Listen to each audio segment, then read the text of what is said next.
One of the biggest problems people have when making bread is how do you know when your bread is done? Especially if you start adding different grains and stuff to the bread, you never know when it's done. So we're going to show you a simple method that I developed that is fail-proof for knowing when your bread is done. It's called an instant read thermometer. It's just a simple instant read meat thermometer. It tells you the temperature instantly. And there's a little electronic ones, it doesn't matter. This one's inexpensive and I love it. Is all you do is you open up your oven after the amount of time, which is about 30 minutes. Open your oven up, there's our beautiful bread.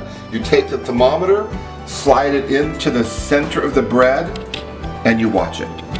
When it hits 180 degrees or more, your bread is going to be perfectly done, not doughy in the middle. There we go. We know our bread is done. Now we can remove it from the oven and remove it from the pans.